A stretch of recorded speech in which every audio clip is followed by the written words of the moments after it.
존경하는 국민 여러분, 박병석 국회의장님과 선배 동료 의원 여러분, 국민의힘 국회의원 정경희입니다. 문재인 정권에서 있었던 두 가지 사건을 말씀드리겠습니다. 첫째는 교육부에서 일어난 사건입니다. 2017년 9월 교육부 직원이 초등학교 사회교과서 집필 책임자인 진주교대 교수의 도장을 훔쳐 자그마치 213군데를 고쳤습니다. 이 교육부 직원은 어제 재판에서 징역형이 선고됐습니다. 도장까지 훔쳐서 몰래 고친 213군데 중 핵심은 무엇일까요? 이전에 국정교과서에서 대한민국이 수립되었다로 되어 있던 것을 대한민국 정부가 수립되었다로 바꾸고, 반대로 북한 정권이 수립되었다로 되어 있던 것을 조선민주주의 인민공화국이 수립되었다로 바꿨습니다.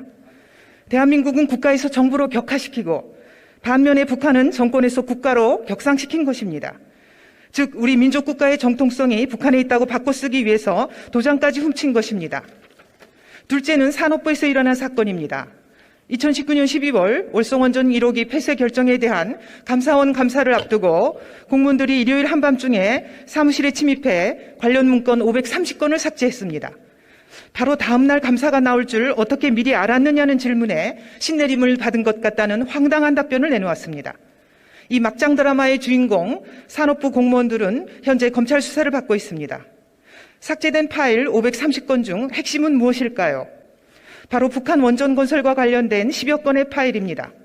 문재인 정권은 국내에서는 탈원전 운운하며 경제성 평가까지 조작해 원전을 폐쇄하더니 북한에는 국민들 몰래 원전을 지어주려 했던 겁니다. 두 사건에는 몇 가지 공통점이 있습니다. 첫째, 공무원이 몰래 저지른 범죄입니다. 둘째, 윗선의 지시 없이 이루어졌다고 보기 어려운 범죄입니다. 셋째, 둘 다 북한 때문에 발생한 범죄, 즉 신내림이 아니라 북내림 범죄라는 것입니다. 이처럼 문재인 정권은 출범 이후 북한만 바라보면서 북한을 위해 무엇을 할 수 있는가를 끊임없이 찾고 있는 북한 바라기 정권입니다.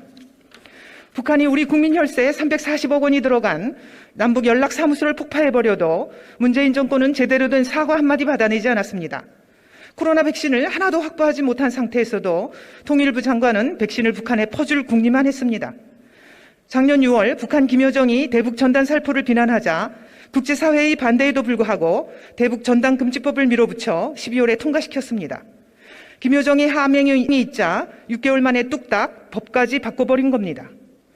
문재인 정권의 북한 섬기기가 이처럼 심각한 지경인데 이제는 입법부의 수장인 국회의장도 이에 가세하고 있습니다. 작년 재헌절 행사에서 국회의장께서는 북한 최고인민회의 대표에게 남북국회회담을 제의했습니다. 11월에는 회담 추진 자문위원까지 위촉했습니다. 의장님, 지금 북한에 의회가 존재합니까? 북한 최고인민회의가 북한 주민을 대표하고 민의를 대변하는 기관입니까? 북한 최고인민회의 선거는 저렇게 합니다. 북한의 선거는 노동당이 지명한 한 명의 후보를 놓고 찬성 반대 의사만 표시하는 가짜 선거입니다. 북한 최고인민회의는 북한 주민을 대표하는 민의의 전당이 아니라 북한 주민의 자유와 인권을 억압하는 북한 독재 정권의 들러리 조직입니다. 우리 헌법상 대한민국의 영토는 한반도와 부속도서입니다. 이는 대한민국 의회만이 헌법이 인정한 한반도의 유일한 의회라는 뜻이기도 합니다. 북한 최고인민회의를 인정하는 것은 헌법을 부정하고 우리 국회와 국민을 모독하는 것입니다. 1948년에 출범한 우리 대한민국의 재헌국회도 총 의석 300석 가운데 북한 주민을 대표하는 의석 100석을 비워놓고 남한 주민을 대표하는 의석 200석으로 출범했습니다. 대한민국 국회는 출발부터 남북한을 다 아우르는 의회로 오늘까지 온 것입니다. 국회의장께 요청합니다. 지금이라도 남북국회회담 추진을 철회하십시오. 정상국가도 아닌 독재 권력의 하수인들과 무슨 회담을 하겠다는 것입니까? 존경하는 국민 여러분, 자유를 갈구하는 북한 주민들은 철저히 외면한 채 북한 독재 정권의 비위를 맞추는 데만 급급한 문재인 정권의 북한 바라기 행태는 머지않아 역사의 심판을 받을 것입니다. 저희 국민의힘은 자유민주주의와 시장경제라는 헌법 정신을 오롯이 지켜내고 국민의 자유를 온전히 보장하는 데 최선을 다하겠습니다. 그리하여 우리 후손들 앞에 부끄럽지 않도록 저희에게 맡겨진 책무를 다하겠습니다.